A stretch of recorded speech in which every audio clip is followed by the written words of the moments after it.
Good morning. Welcome to Frankly Speaking here on WYDC TV Big Fox. I'm your host, Frank Ackerman. I'm so glad that you joined us, broadcasting live from the Hesselson studio on this beautiful day. Speaking of beautiful days, let me get some housekeeping out of the way. First, please feel free to contact me at any time during the program or after, maybe over the weekend, something pops in your mind. We try to get to as many of the comments as we possibly can on the program. I know it's Friday, everybody's in a good mood, so normally we receive a lot of comments, and I'd love to hear from you. A little bit later on in the program, we're going to be talking with Steve Shaw Jr. He's going to tell us, and this is pretty cool, he's going to tell us about NASCAR bourbon whiskey. We thought how appropriate here on NASCAR weekend in our area. Also, one other thing. I will be, and I know I've mentioned this a few times, but I'd love to see you. I will be at the Steuben County Fair at the Republican booth from 2 to 4 today. So if you're going out to the Steuben County Fair, I'd love to see you. Just stop by, say hi. We can have a nice little chat, fill you in on everything that's going on, or you can fill me in on everything that's going on, and that'd be a good opportunity if you have any ideas for guests or have anything you'd like to say about the relatively new program here. I would love to hear it. I'd love to meet you. So again, that's 2 to 4 at the Steuben County Fair. We have a lot to get to this morning. There's a few updates on Hunter Biden. There's obviously a few updates on former President Trump. We've got some issues on Biden. I do want to talk about a New York issue to kick us off this morning. I've mentioned that the New York Times has been kind of interesting lately. Obviously considered a far left outlet, but they were critical of Governor Hochul on a couple of issues.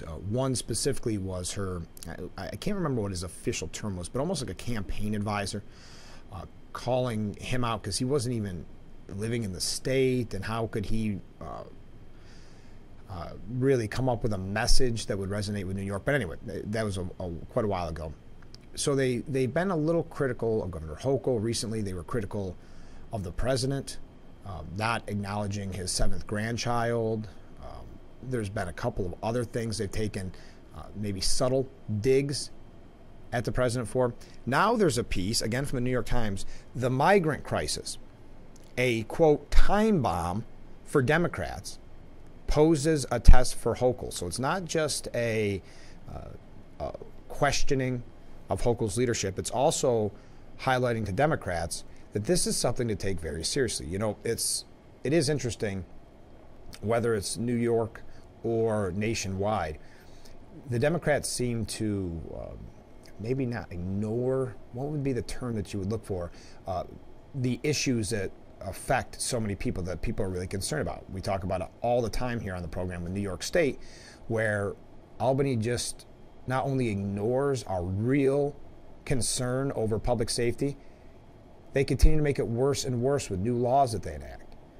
And of course, we see crime running rampant in New York and nationwide. We talked just the other day about San Francisco and Nancy Pelosi telling her employees not to go into the office because that area is so dangerous. So it's all, but also in New York, and we've talked about the public health crisis, the public safety crisis, I should say, time and time again. That's really why Lee Zeldin did so well running for governor, because Governor Hochul decided to run on another platform while Lee Zeldin told the voters, I care about your safety. I care about the safety of New Yorkers.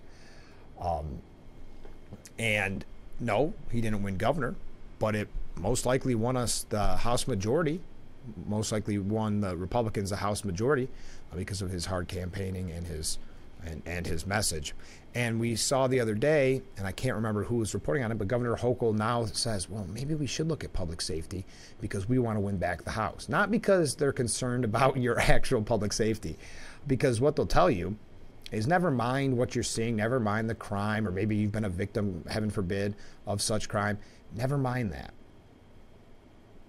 Believe us. Believe the numbers that we manipulate and tell you about. And the same goes with the migrant crisis. People are genuinely concerned over this, the humanitarian aspect, so many different levels of this. And it's just starting to get, I suppose, the notice it should be receiving. So I'm going to talk a little bit more about this just quickly, because there's 3 New York State issues, I believe. that I wanted to kind of run through rapidly. Then we're going to get to the national issues. But I don't want to run too late. I don't want it to be one of those Fridays because we do have a guest, Steve Shaw Jr., coming up in just a little bit. So stay with us. This is Frankly Speaking on WYDC TV, Big Fox.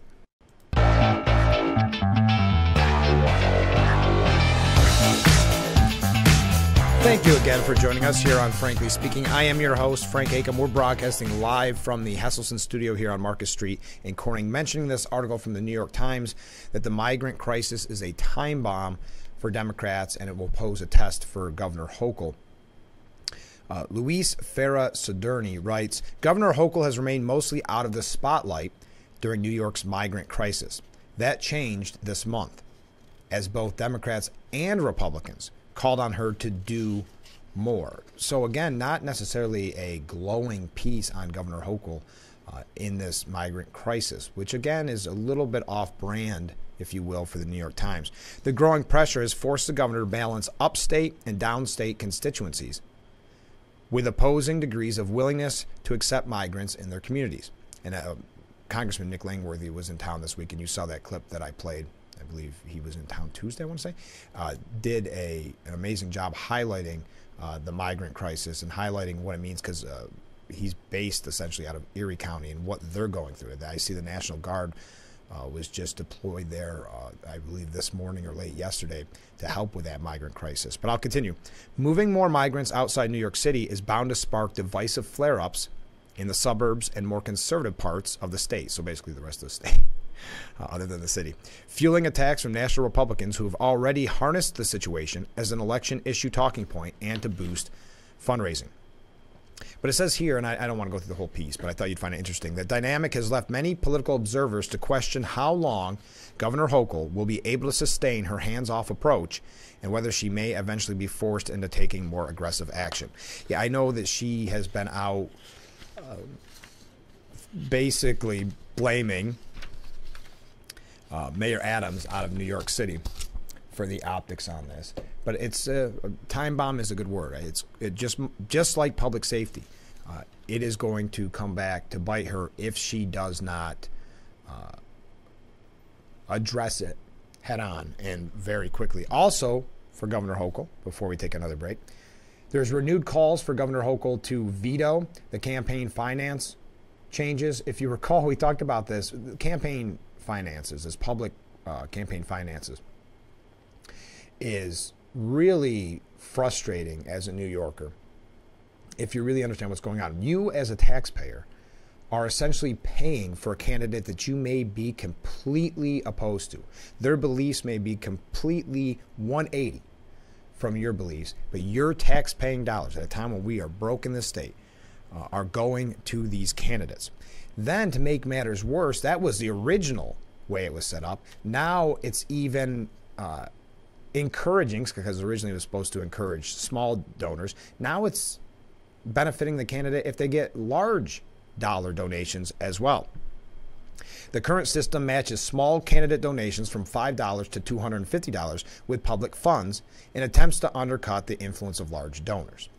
The bill, which good government groups are pleading Hochul to veto, the bill that changed this, altered the rules, permits donations up to $6,000 in the Assembly, $10,000 in the Senate, and $18,000 for statewide offices to get boosted by public funds. Quote, there's no reason that this program should be used to subsidize big donors.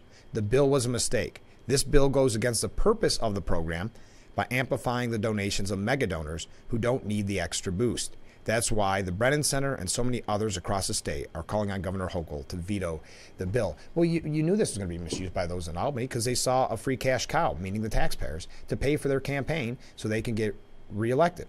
Now, my thought on this from the beginning has always been it favors the incumbent. Incumbents have an easier, historically, have an easier time fundraising. So this was always going to hurt, the upstart candidate, or it was always going to hurt the little guy. In my opinion, in the first place, they just made matters that much worse. But why not? Right? They see an opportunity to take your hard-earned money, your tax dollars, and basically pay for them to keep their job, paying for their campaigns. We've got a few more other issues. That didn't sound right. New York and also on the national scene. I know we're going to go through a lot this morning, but first, when we come back, we're going to be talking with Steve Shaw Jr. He's going to tell us all about. Let me put that picture up again. He's going to talk all about NASCAR bourbon whiskey when we come back. So stay with us. This is Frankly Speaking on WYDC TV, Big Fox.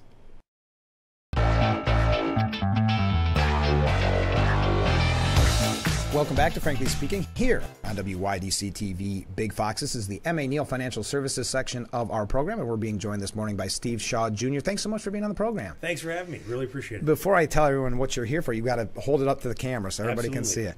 This is the NASCAR Bourbon Whiskey. Boy, that's a pretty bottle. Tell us about the first ever NASCAR branded bourbon whiskey. So NASCAR Bourbon is produced by Citrus Distillers. Citrus Distillers is based in Jacksonville, Florida. So they're right down the road from Daytona Beach, where the NASCAR headquarters is, if you will. The France family, the owners of NASCAR, are based. And this distillery is the first distillery to get the licensing rights to do a NASCAR branded bourbon specifically. And NASCAR is so popular, especially in our area, as we're coming up on August 16th through the 20th, the Watkins Glen race weekend. So what did it mean to the distiller, I'm sure you've talked to them, to get that sponsorship? Because it's such an important name behind their product. I think it's for him being an up-and-coming distillery, and he's a private bottler in Florida. So Citrus Distillers is one of the largest private bottlers in Florida of spirits. And I think for him, it's also kind of maybe built on the fact that he had the Jacksonville Jaguars license to do Jacksonville Jaguars whiskey. And I think NASCAR reaches a whole different audience, a national audience, and I think it's a real big win for him. I think it's a really big project. Well, and the bottle just looks so nice, and they've done such a good job with it. So could you tell us a little bit about Citrus Distillers?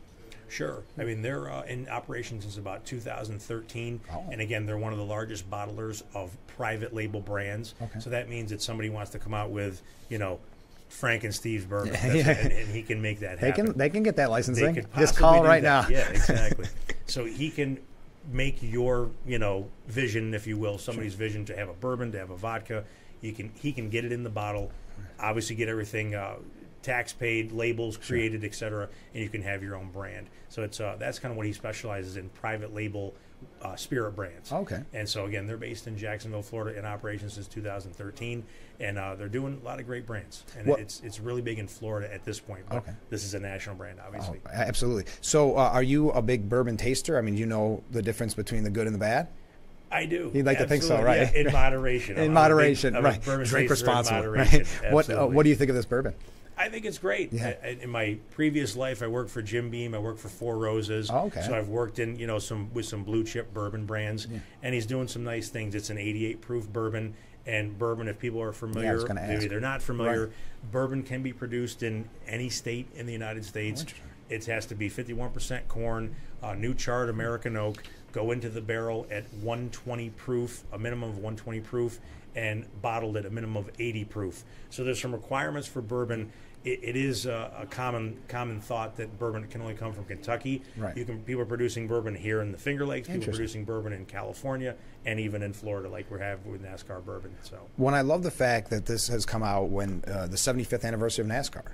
1948 to 2023, the France family, I believe, was at the Streamline Hotel, and they got together with a bunch of bootleggers, moonshine runners, who were really fast drivers in their cars, and they decided to race on the beach in Daytona Beach, from what I understand about how the formation and creation of NASCAR. How perfect. So it has roots in alcohol. How perfect. Well, we're going to take a short break. Can you stay with us? Absolutely. All right, we'll be right back with Frankly Speaking here on WYDC TV. Big Fox, stay with us.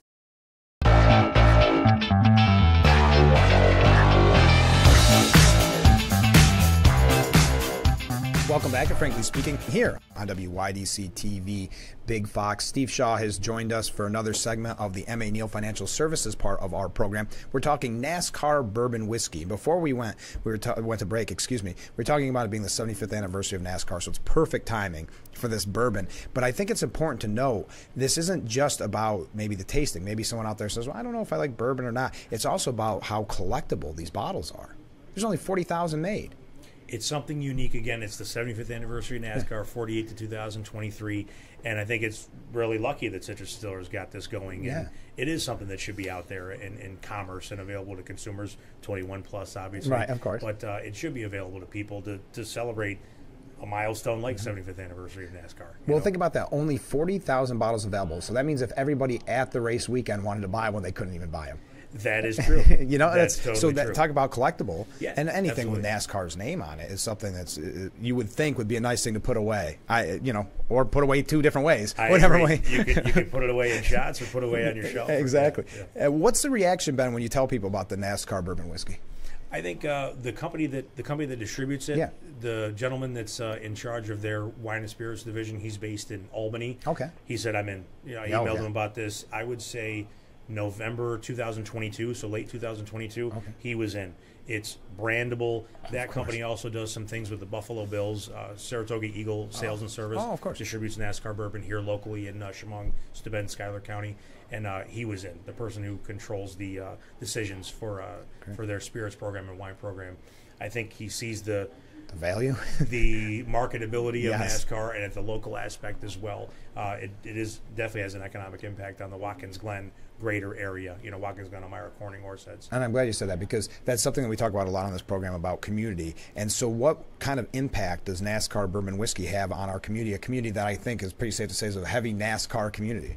There's strong roots since the mid '80s of NASCAR in the Watkins Glen area, and as far as how this impacts the local economy, there are several retailers that it's an additional revenue source for them. There's several retailers in the area that carry it. There's a handful of bars and restaurants that are carrying it, and you've got salespeople that sell it for Saratoga Eagle, the company that distributes it. Sure. So there's money going in the pockets of somebody that's wouldn't have necessarily been there. Right, So it's and your friends and neighbors, source. essentially. Your friends and neighbors, our community. Our peers, if you will. Yep, exactly. So is there any local celebrations, for lack of a better word, for NASCAR weekend surrounding NASCAR bourbon whiskey?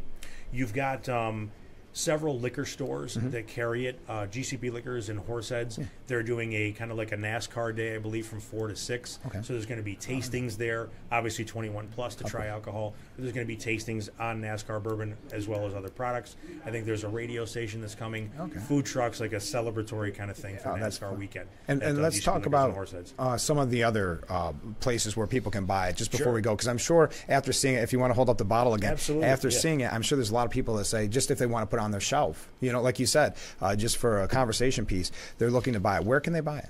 So if they live locally in Horseheads, GCP Liquors. If they're in the Watkins Glen area, Wright's Beverages. It's just north of the Tops Plaza. You've got Finger Lakes Wine and Spirits in Bath. You've got Foster's Wine and Spirits in the kind of Big Flats area. Sure. Wheeler's in Pine City. You've got Bottles and Corks on Market Street, Top Shelf Wine and Liquor in Wellsburg, and West Side Wine and Spirits on Hoffman Street in Elmira. So you've got some good distribution wherever you may be in the greater Elmira area. There's no excuse. It sounds like you can pretty much buy it anywhere. It's something, again, it's a collectible thing, and it's a great bourbon, So just before we go, we're talking about the NASCAR 75th Anniversary Edition bottle of NASCAR bourbon whiskey. What would you say to someone, just kind of, if you will, to sell the product even further? Sure. I think, again, it's a commemorative whiskey. It's produced by Citrus Distillers, a great established distillery. It's a solid bourbon. It's an 88 proof bourbon, so it's definitely great for cocktails, great for sipping on the rocks. And I just think it's a great bourbon with a great story behind it, the NASCAR story, and a great anniversary, 75th anniversary of NASCAR. Well, Steve, thanks so much for being on the program, and enjoy NASCAR weekend. Absolutely. You as well. All right. Thanks so much. All right. We'll be right back with Frankly Speaking here on WYDC TV. Big Fox, stay with us.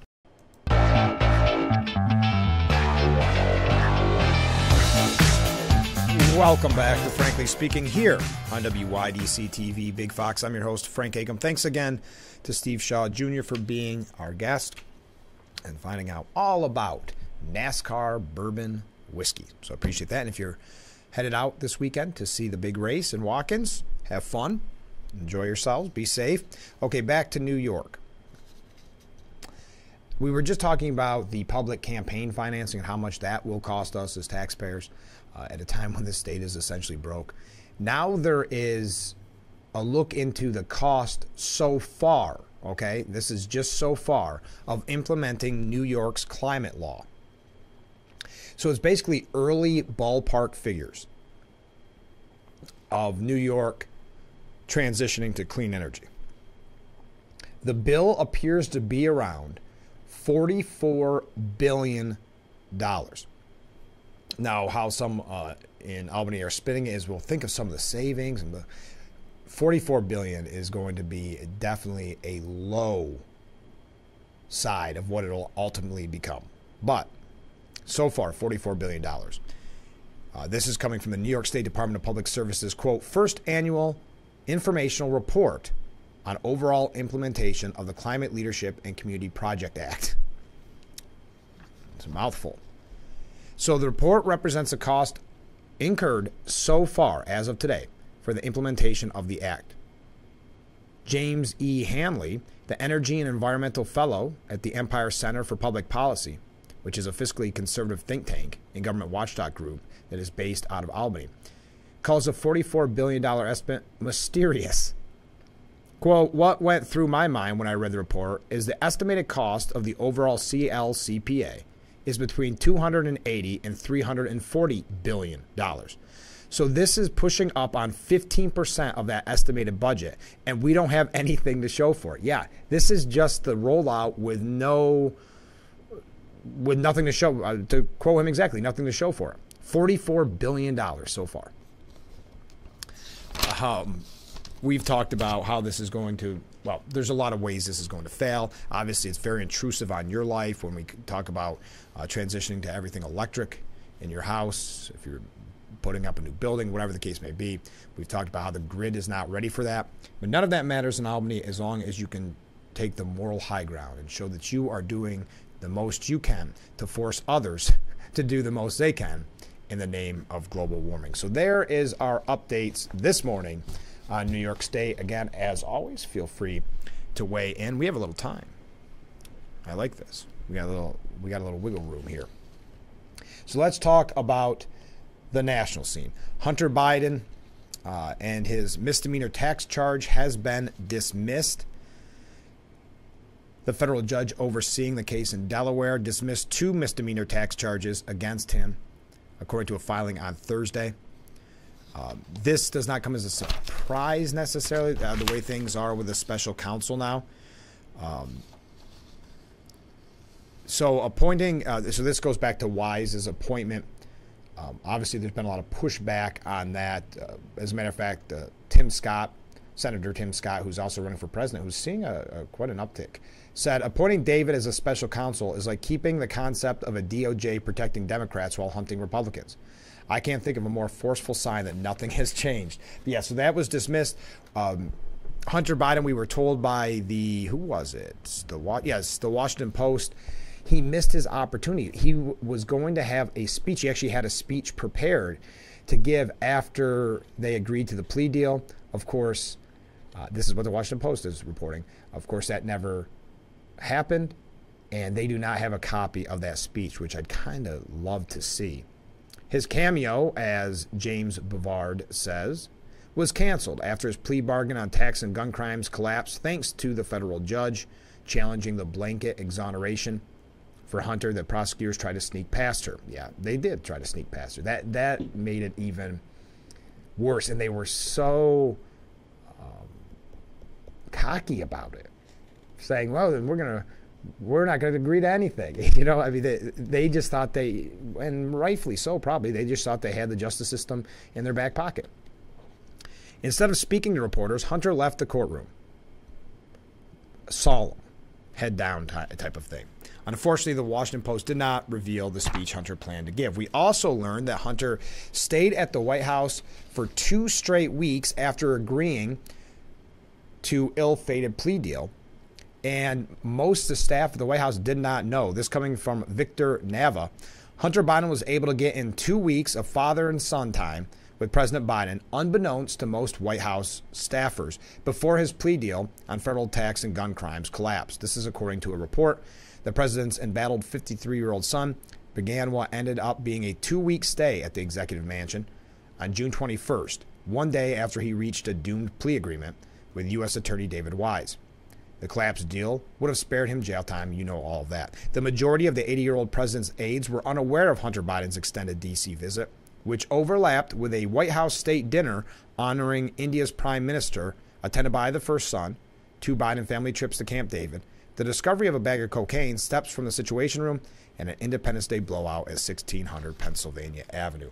What's interesting with these charges, and I'm just going to get away from Hunter, there's just happened to be 4 or 5 updates, and I thought it was only fair to bring that to you since we've talked about it extensively in the past. But without a diversion agreement, and I'm no lawyer, but without that, Hunter Biden could go to prison under an arbitrary gun law, a gun law that his father supports. Isn't that kind of an irony, or at the very least interesting? Hunter Biden's lawyers claimed a pretrial diversion agreement that would allow him to avoid prosecution for illegally buying a gun is still valid and binding. But yesterday, that was rejected. The collapse of that agreement could set up yet another legal test of a constitutionally dubious law that at least 2 judges and a federal appeals court have deemed inconsistent with the Second Amendment. So what this piece is saying by Jacob Sullum is that this is not, the law that they're using is already been deemed, again, inconsistent with the Second Amendment, but that law supported by President Biden. That case would pit Biden against his own father, who steadfastly supports an irrational gun policy that could send his son to prison. Now, we do know that his handling of that situation, Hunter, what is being alleged, lying on those forms, these should be punishable, especially considering you have an administration that has been so adamant against guns, law-abiding citizens, gun ownership even. So to go weak on this, what message does that send? But that's just quickly the few things I want to bring up on that. The one last one, and we don't even have to take a break right away.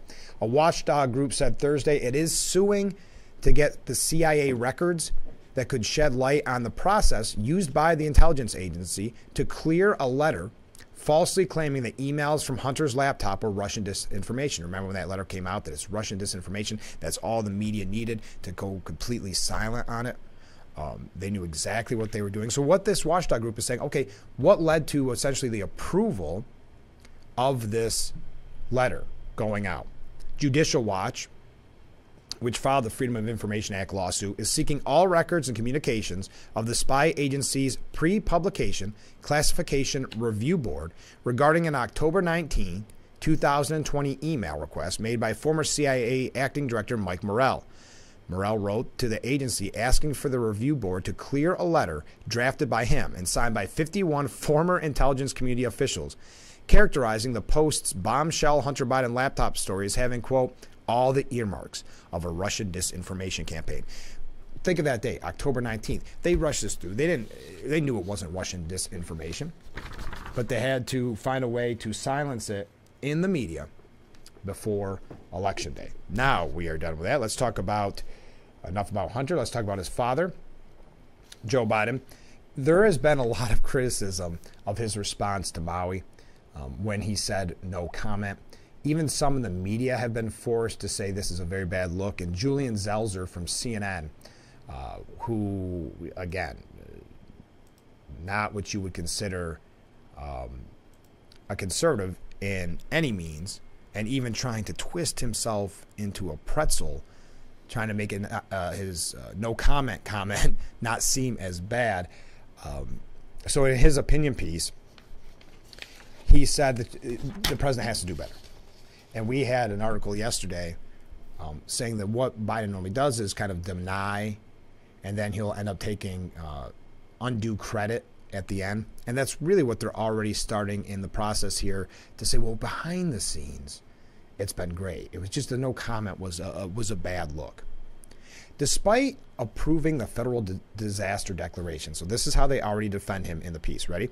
Despite approving the federal disaster declaration, maintaining regular contact with the Hawaiian governor, and calling the Federal Emergency Management Agency, which has mobilized resources from food and water to financial assistance, Biden was criticized for saying no comment last week when reporters asked him about the rising death toll after the president made a stop at a beach in Delaware. Let me ask you this question. I can put up the contact if you do want to weigh in on it.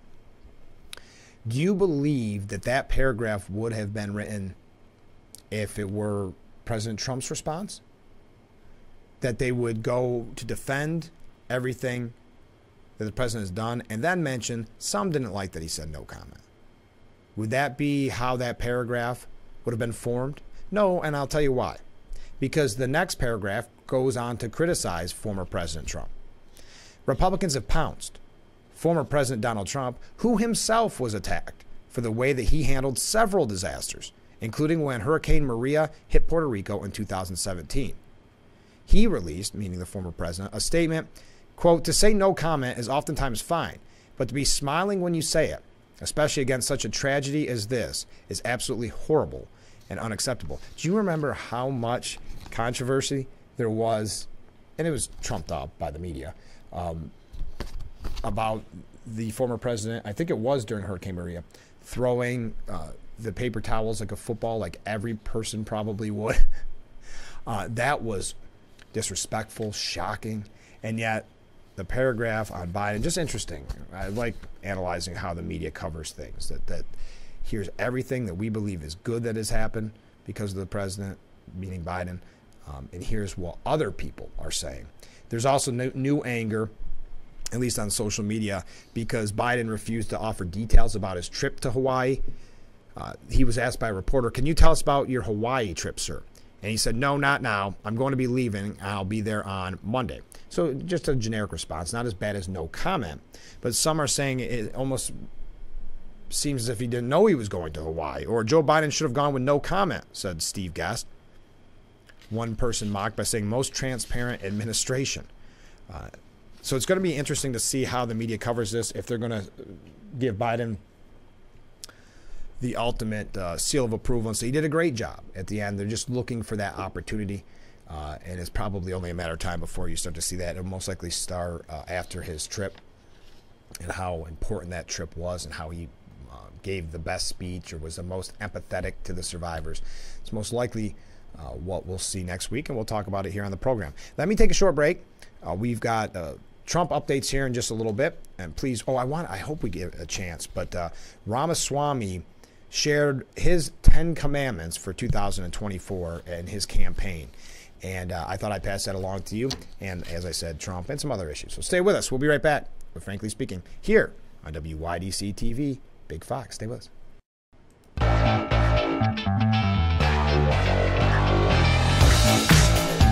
We just received 2 great comments from viewers, and I had time to put one up on the screen here in just a moment. The other one I'm going to read for you. Thank you for reaching out. Welcome back to Frankly Speaking on WYDC TV, Big Fox, broadcasting live from the Hesselson's studio. Okay, so the first comment in regards to our interview with Steve Shaw Jr.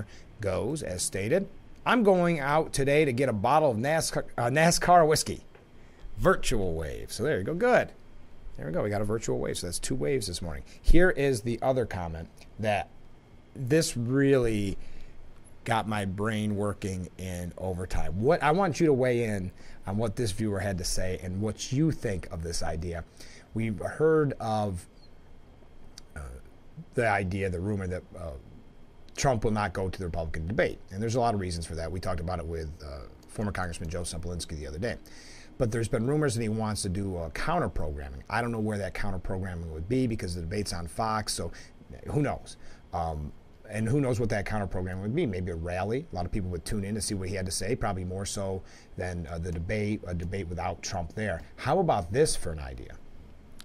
Trump needs to turn himself in at the same time they air the Republican debate.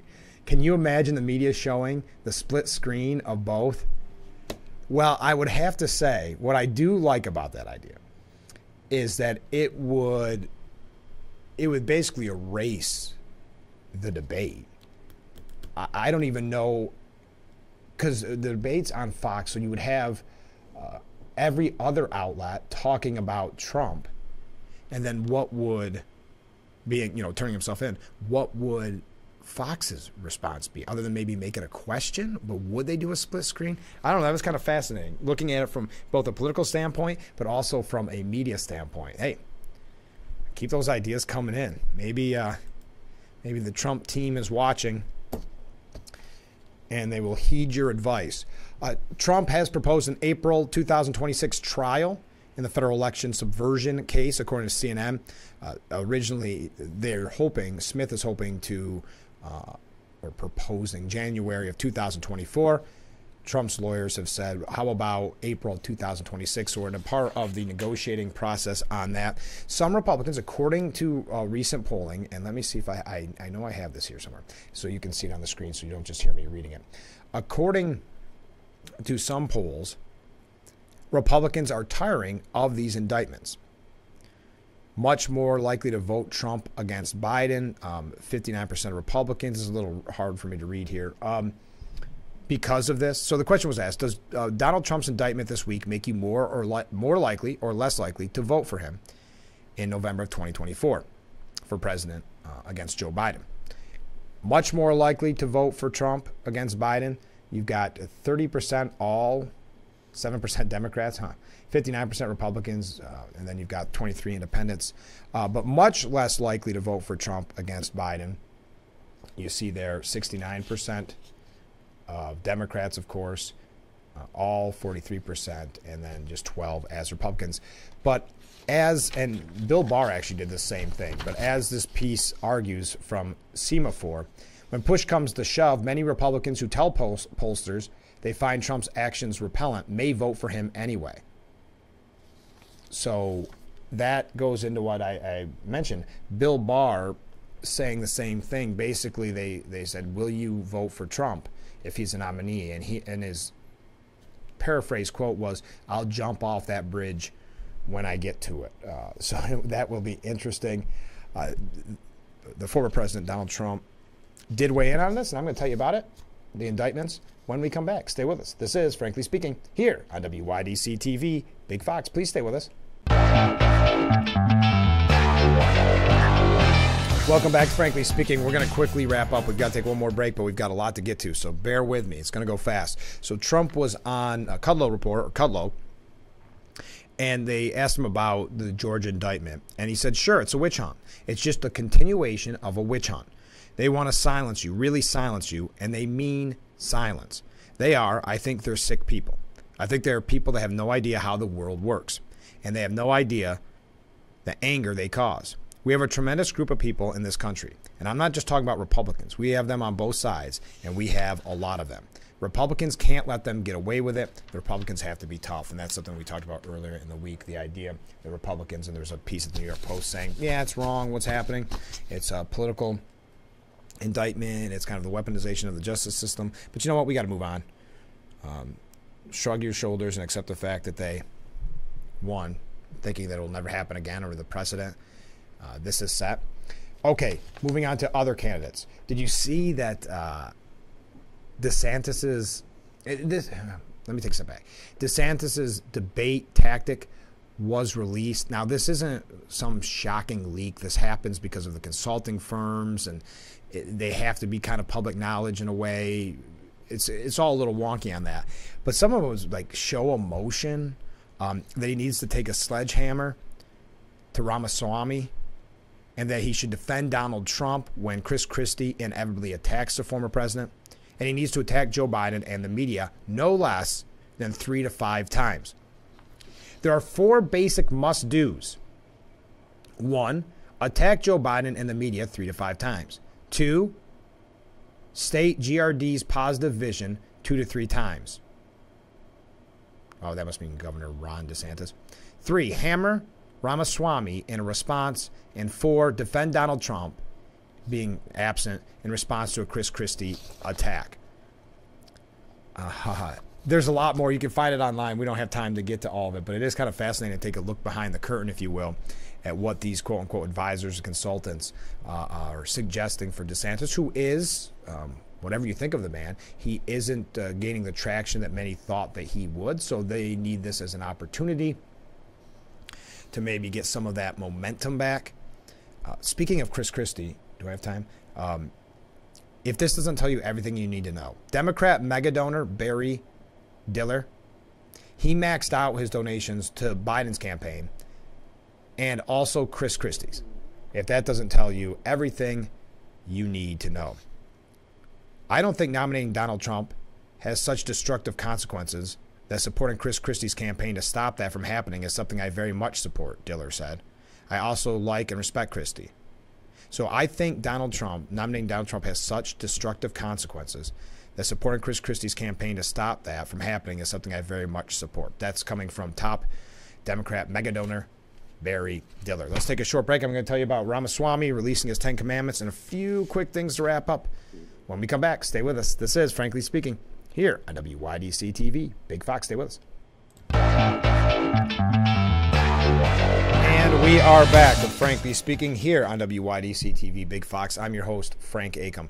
So Vivek Ramaswamy, who's been really making some headway in the polls, but again, second or third in the way things are shaping up, is still so far away from even nipping at the heels of former President Trump. Trump is just by and far away from being the clear favorites. Just so there's such a big gap there, but still, second or third is better than last, right?